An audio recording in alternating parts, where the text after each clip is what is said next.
మహిళా దినోత్సవ శుభాకాంక్షలు. కార్యేషు దాసిగా, కరణేషు మంత్రిగా, భోజ్యేషు మాతగా, సమస్త లోకానికి తల్లిగా ప్రపంచాన్ని ముందుకు నడుపుతున్న మహిళా లోకానికి ప్రపంచ మహిళా దినోత్సవ శుభాకాంక్షలు. మీ మౌనికారెడ్డి, మౌనికా చారిటబుల్ ఫౌండేషన్, ఆంధ్రప్రదేశ్ మరియు తెలంగాణ.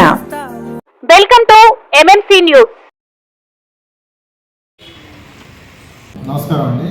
నా పేరు ఏవి Ramana, circle inspector of police, Venkatagiri.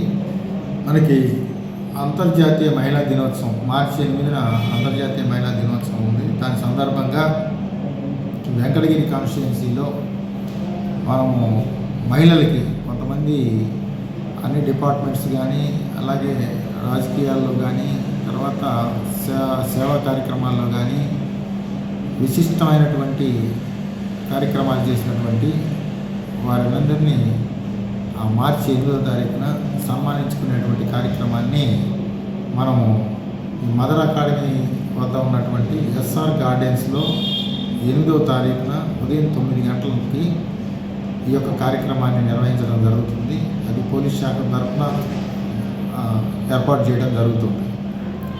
అలాగే దీనికి సంబంధించి మనము 7వ తారీఖున సాయంత్రం 4 గంటల నుంచి 6:30 వరకు గర్ల్స్ హై స్కూల్ వెంకటగిరిలో మహిళలకి క్రీడా పోటీలు అనేది నిర్వహించడం జరుగుతూ ఉంది. ఇది కూడా మన పోలీస్ శాఖ ఆధ్వర్యంలో నిర్వహించడం జరుగుతుంది. ఈ క్రీడల్లో అందరూ కూడా పార్టిసిపేట్ చేసి, ఇందులో అందరూ విరివిగా పార్టిసిపేట్ చేసి ఈ యొక్క అంతర్జాతీయ మహిళా దినోత్సవాన్ని సక్సెస్ఫుల్గా చేయాలని చెప్పేసి మా పోలీస్ శాఖ తరఫున మీ అందరికీ పత్రికాముఖంగా మేము రిక్వెస్ట్ చేస్తూ ఉన్నాము. ఇందులో మహిళలకి 3 రకాలైనటువంటి గేమ్స్ని మనం ఏర్పాటు చేయడం జరిగింది. ఈ 3 రకాలైనటువంటి గేమ్స్ ఏంటంటే, ఒకటి బెలూన్ షిఫ్టింగ్ విత్ స్టిక్స్ అన్నమాట. అంటే ఒక బెలూన్స్ని మనం ఒక 10 మీటర్స్ డిస్టెన్స్లో బాస్కెట్ అనేది పెట్టడం జరుగుతుంది, ఎంటీ బాస్కెట్. మరో 10 మీటర్స్ ఆ చివర బెలూన్స్ పెట్టడం జరుగుతుంది. ఈ యొక్క పార్టిసిపెంట్స్ ఎవరైతే ఉన్నారో వారు ఆ బెలూన్స్ని స్టిక్స్తోని పట్టుకొని తీసుకొచ్చి ఇక్కడ ఉన్నటువంటి ఎంటీ బాస్కెట్లో వేయాలి. దీనికి సంబంధించి 2 మినిట్స్ టైం ఇవ్వడం జరుగుతుంది. ఈ 2 మినిట్స్లో ఎవరైతే ఎక్కువగా ఈ బెలూన్స్ని షిఫ్టింగ్ చేస్తారో వారు విజేతగా ఫస్ట్, సెకండ్, థర్డ్ ప్లేస్లు తీయడం జరుగుతుంది. ఇక రెండోది వచ్చేసి బెలూన్ బ్లాస్టింగ్. ఈ బెలూన్ బ్లాస్టింగ్ అనేది సింగిల్స్ కాదు, ఇది డబుల్స్. అంటే ప్రతి టీంలో 2 ఉంటారనమాట.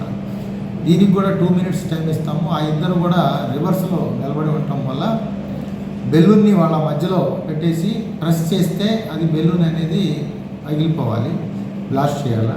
ఆ విధంగా 2 మినిట్స్లో ఏ పేరు అయితే ఎక్కువ బాల్స్ని, బెలూన్స్ని బ్లాస్ట్ చేస్తారో వారు విజేతగా ప్రకటించబడతారు. దీనికి ఫస్ట్, సెకండ్, థర్డ్ ప్లేస్లు కూడా దీంట్లో ఇవ్వటం జరుగుతాం. మూడోది వచ్చేసి గ్లాస్ కొట్టు, ప్రైజ్ పట్టు అనేటువంటి ఇది ఒక గేమ్ అన్నమాట. ఈ గేమ్లో ఇది సింగిల్స్. దీన్ని కూడా ఒక 10 మీటర్స్ దూరంలో మనము ఒక టేబుల్ మీద ఒక స్టీల్ గ్లాసు అనేది పిరమిడ్ ఆకారంలో అమర్చడం జరుగుతుంది. ఈ 10 మీటర్స్ డిస్టెన్స్లో వీళ్ళకి ఒక టెన్నిస్ బాల్ ఇస్తాము. ఆ బాల్తోని ఆ స్టీల్ గ్లాసుల్ని కొట్టడం చేయాలి. అలా కొట్టినప్పుడు ఎక్కువ గ్లాసులు కింద, ఎవరైతే ఎక్కువ గ్లాసులు కింద పడేస్తారో వారు విజేతగా నిర్ణయించబడతారు. ఈ విధంగా దీంట్లో కూడా ఫస్ట్, సెకండ్, థర్డ్ అనేది ప్రైజెస్ ఇవ్వడం జరుగుతుంది. ఫస్ట్ ప్రైజ్ కింద షీల్డ్ ఇస్తాము, అలాగే వాళ్ళకి ఒక మెడల్ ఇస్తాము. దాంతోపాటుగా వాళ్ళని ఒక శాల్వాతో సన్మానించడం, అలాగే వాళ్ళకి ఒక సర్టిఫికెట్ కూడా ఇందులో ఇవ్వడం జరుగుతూ ఉంది విజేతలకి, ఫస్ట్, సెకండ్, థర్డ్ ప్లేస్. ఒకవేళ ఇందులో ఓడిపోయినటువంటి వాళ్ళకు కూడా వాళ్ళ అప్రిషియేషన్ కింద వాళ్ళని కూడా మనం సర్టిఫికెట్స్ ఇచ్చి వాళ్ళకి సత్కరిస్తాం. కాబట్టి దయచేసి మహిళా మనులందరూ కూడా ఈ యొక్క కార్యక్రమంలో విరివిగా పాల్గొవాలని చెప్పేసి పోలీస్ శాఖ తరఫున అందరికీ విజ్ఞప్తి చేస్తాం. Thank you.